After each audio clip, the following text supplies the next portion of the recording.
Welcome. This is Carl Morgan. I'm the curator of the Museum of Woodland, the Woodland Museum of Biblical Archaeology. And welcome to a presentation concerning the Dig Season 9 from el-Hammam. I'm not going to give you any information to give evidence that this is a site that is actually Sodom. That's in another presentation. But what I'm going to do is share with you what happened last season from a square supervisor's perspective and an area supervisor's perspective, and to show you exactly what happened so that you can get a feel for what happens on an archaeological dig. And we begin by looking at this title, el-Hammam, Discovery of a Lost City. You can see the large tell concern that is el-Hammam. The first picture is just a picture of the many participants in the season of the ninth season last year. We actually dug in February of 2014. It was a 4-week dig, and there was a total of over 100 volunteers. Everyone's a volunteer at el-Hammam. And every one of the people in this picture would be from different backgrounds in life. They came at their own expense, and they had a great time. Some of these are very professional in their archaeological experience, but most of them are from everyday walks of life, and all of them, though, have an interest in archaeology. This is where we stayed, and it's a hotel, the Best Western in Madaba, very interesting city of itself. But inside it was modern. It had good dinners at night, good breakfasts in the morning, and the dig itself includes breakfast and dinner at night. You can see it is very modern, and it was comfortable, the hotel was, and most of all, it was very economical for those who want to go. The first thing that had to happen was to have an orientation, a meeting with the square supervisors and area supervisors with Dr. Stephen Collins. This is Dr. Collins right here. And we mapped out our strategy for the upcoming weeks. Now, we arrived at the tell itself. You can see it's a very large tell. The whole area is around 65 acres. And we were digging both on top of the tell and also over in this area at the lower portion of the tell. My portion of the tell was up on the rampart itself. Let me go back and show you. This is the rampart, and I would be on the other side right about in this area. And the rampart itself was where I was digging with my group. And when we arrived there, we had some visitors. Matter of fact, they were occupants of the area. Some Bedouins had moved in, and we had enjoyed our relationship with them. We had a nice aroma every morning from the different from the sheep, and you can see we made good friends with the local Bedouins, and also had tea with them on a regular basis. I was even invited to spend the night in their tent, but I respectfully declined on that one. We have a lot of young ones were born that year, and this season, even this newborn, and we got to see a lot of exciting things with sheep. But we weren't there to watch sheep, we were there to dig. This is one of the shepherd's sons, and he became one of our helpers. That's what we do. We employ locals so that they can help us with the dig itself and do the harder labor for us.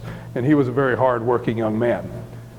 This is our square supervisor, William, and he's from Washington, D.C. He's a pastor there. And the other square supervisor that I looked over was Julie from Canada. This is what we left behind last year.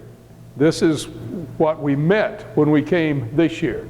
You can see that we have a rampart that's composed primarily of mud brick, but underneath that we have walls like this wall, a mud brick wall here, and silos.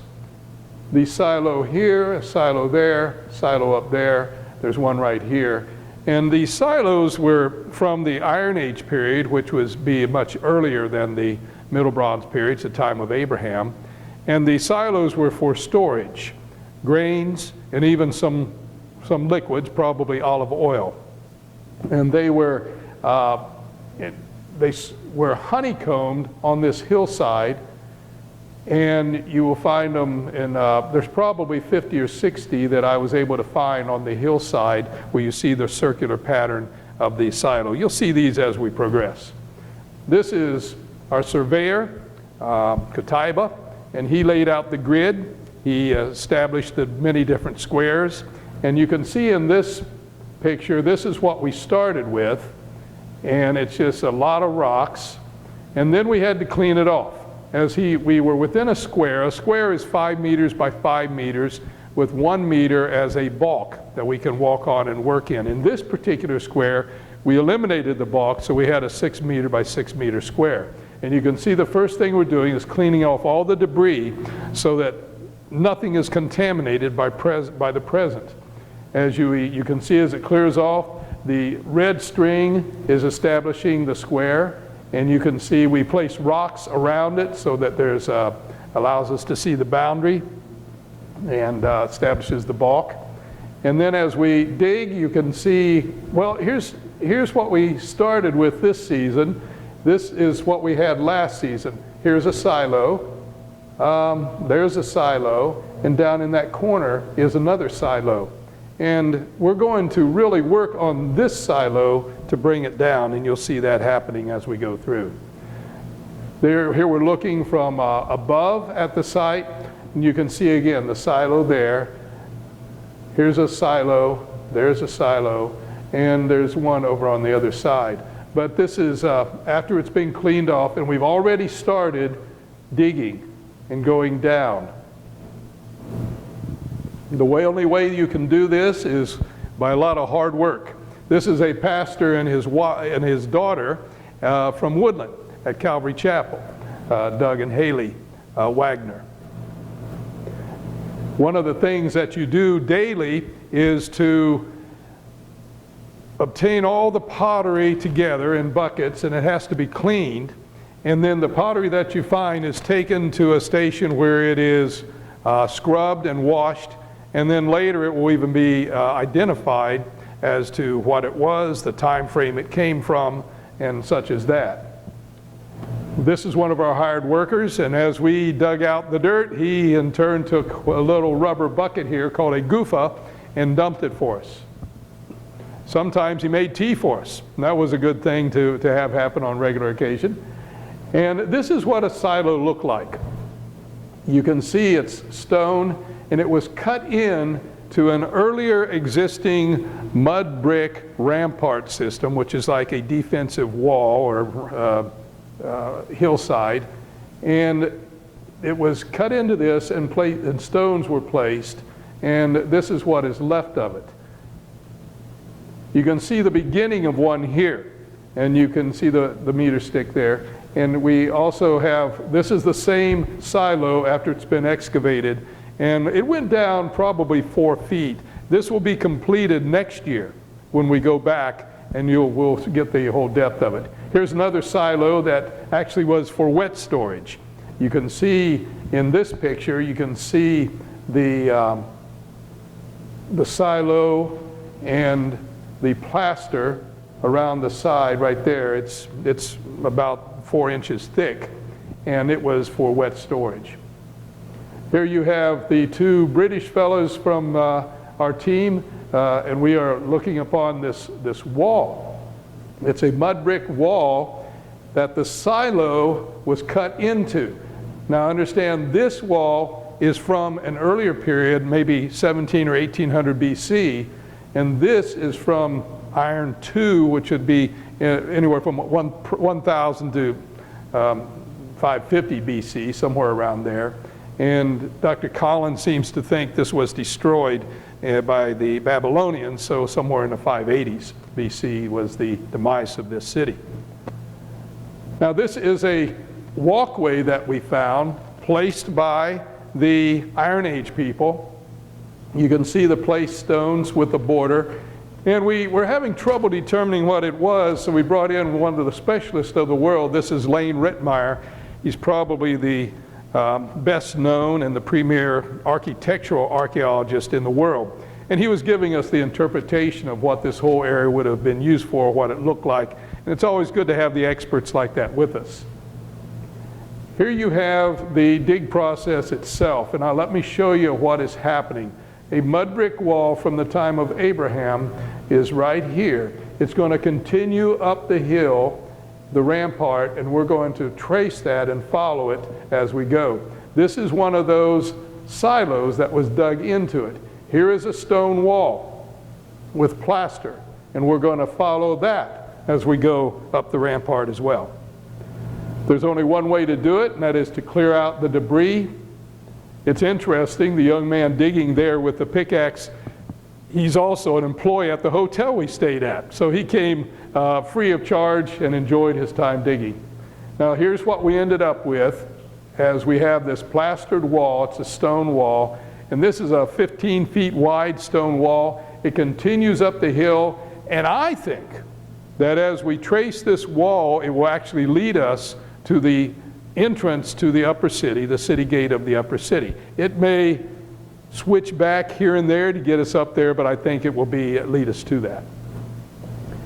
This is the same wall. You can see the nice plaster. And here is the plastered wall along with the silo. Now if you see the silo here, the next picture will show you how we clean this out. Okay, this is the top of that silo. Oop.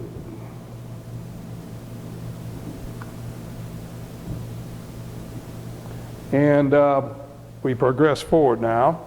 There we go.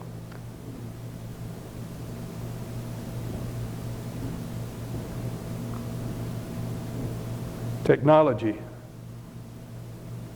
Now there we are.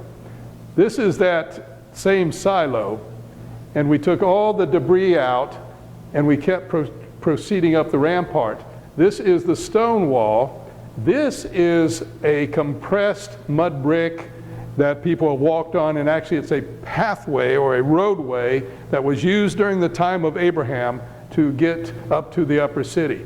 This is a brick wall, mud brick wall, on the other side from the same time frame. So very important discovery here, and again, as we follow that up the hill, I think it'll take us to the city gate from the time of Abraham. Now, how do we get the boom shots, those that look down on the location? You can see the camera on the end of the pole, and here we are taking an overhead shot. This is what we ended up with. After it's all said and done for the season, you have the silos up here, here, here, here, here, here, here, and here. So there is at least 7 silos in this one area that we cleared out. And then the roadway or pathway, you can see where they cut into it here, they cut into it there, into this wall, into the mud brick wall here, and they went up. Their pathway would have gone up this way. The mud brick wall from the time of Abraham is here. The stone wall from Abraham is here, 1800 BC, and then the Iron Age people put these silos in. So we have a pathway leading up to the upper city. At least that's what I think. This is what we started with, and it's quite different from that. So it's always important for me and fun for me to look at where we were before, and that's where we started. All right, we move to another part of the site to find out a little bit more about what happened at other areas. This is the gateway in the lower city, and you can see the entrance is between here and here. This is an entrance here. You can see one of the stones of the pillared entrance in the gateway, and these are pillars, 1, 2, 3, 4, 5, in the gateway of the entrance into the city. This would have been where Lot sat in the gateway of the city during the time of Abraham. And here you have an explanation of these. These are pillar bases, mud brick walls. Here are the pillar bases. And if you go and look at these, then you have at least 5 floors were found. As they dug down this season, they went down and found 1, 2, 3, and then of course the one above. And there's even one more. 3 of the 5 floors are shown right here. And you have earthen floor, you have plastered floor. So these are different surfaces, which shows that this was a continuously occupied gate for a long time. So it's one of those unusual places. This is showing how it looked. You have the gateway into the city. These are the pillar bases. The earlier pillar bases are from the early Bronze period. The blue are from the Middle Bronze period. So this was continuously inhabited and used from very early times, even from the early Bronze period. And here you have the gateway showing that the early Bronze gateway is here. The Middle Bronze gateway is up here. So they dug down and found the gateway system as well. And here you can see it very clearly. This is the Middle Bronze gateway. Drainage stones underneath the Middle Bronze gateway, and the early Bronze gateway is right here, and the threshold for it is right here. So it's quite a find to see this much in this one area, to show how long this has been inhabited and used. This is what the city gate probably looked like. It's an artist reconstruction by Lane Rittmeyer of the city gate, the entrance here at el-Hammam. 2 towers, a smaller tower at the entrance, and we have all that. The foundations for that has been found. Another area would be the location where the people lived. It's the area for domestic, and you find many houses, you find actual in situ socket stones and thresholds, and even walkways, and a lot of pottery. And here you find them very busy in this area digging this up. This is another area. It's a temple area, possibly. It may be a religious precinct of some sort. We're not really sure. It might be a government building. But this is all Iron Age. But here you have a Middle Bronze presence, and the further they go down, they find this too was inhabited much earlier. And you can see that Middle Bronze wall right here that's come forth after all these have been exposed through last season.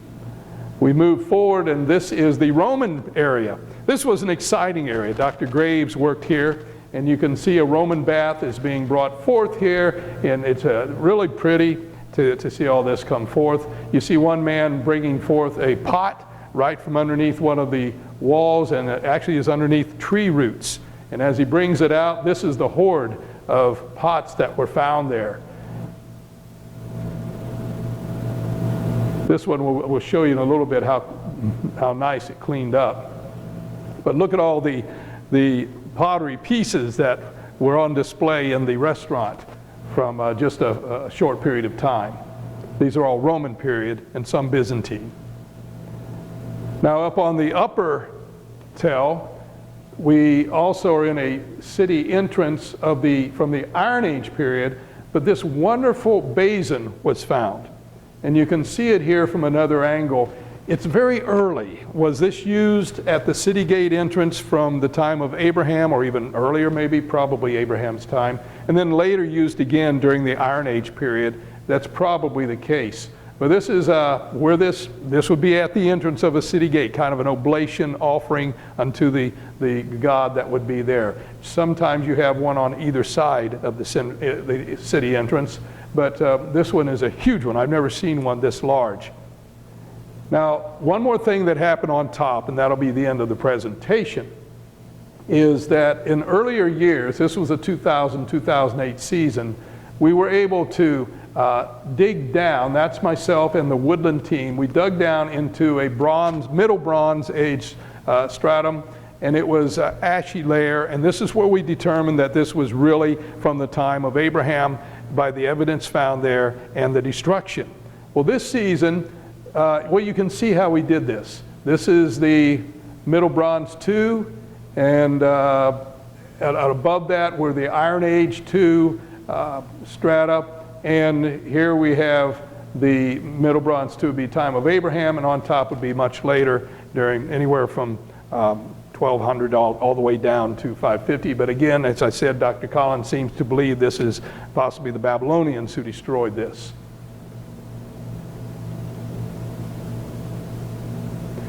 Well, this year they used another probe. They dug down about 12 feet, I suppose, and they found the same thing at another location on the upper tail. So all this proves is that what happened in that one square that we found in 2007, 2008 is not an isolated case.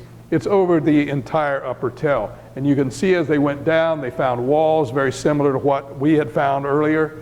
And there's Dr. Collins standing on that wall, and it's a really great discovery.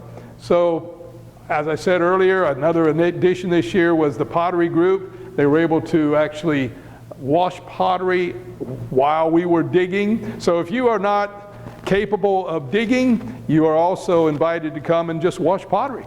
And there's always something for people to do as you come to Tal el-Hammam. The reading process takes place here as they look at the diagnostics, which will be rims, handles, and bases, paint, that sort of thing. There's Dr. Collins looking at it. He has a good eye for that. And then they take the photographs of this. Mike Ludini is the photographer. And there we have Dr. Collins and Danny looking and coring some of the mud brick and the plaster within the mud brick. And that's one thing I did on the last day, was find mud bricks on the rampart to weigh them, to core them, to take samples, and to take measurements. And you can see that happening here. These are some of the things you find laying around: surface finds, big grinding stone, very large grinding stone, socket stone in situ. So there was a gate here up on the hillside. We have to find where that all leads to. This piece was taken out of the ground. It's a big storage jar, and you can see the progress as it came out. It's really exciting when this happens. You can see the rim was found and exposed. It turned to be a bigger and bigger project, and finally they lifted it out, and here it is. So that was probably for dry storage, and we found several of these on our site. Again, here's an idol that was found, probably some sort of fertility figurine. This is a Byzantine lamp from the Roman area. This is that beautiful jar or juglet with a spout, a jug with a spout that was found in the Roman period that you saw earlier in the bucket. And see how beautifully it cleaned up. And there's a false god or a toy. It's hard to tell the difference. There's Dr. Leslie, who has a socket stone in situ, and you'll see how that's a door swung on that socket stone, and there's the socket stone. And that brings us to the end of this presentation. I hope you enjoyed what I did on my winter vacation last winter in February. And that's a picture of the Dead Sea, of course, which it's very close. And I invite you to look more. Well, if you're on this website, you've already looked at the Wolf Museum, but take a journey to the el-Hammam.com, and you'll find out more and more than you even want to know about the site at Tal el-Hammam, the discovery of a lost city, biblical Sodom. Thank you very much.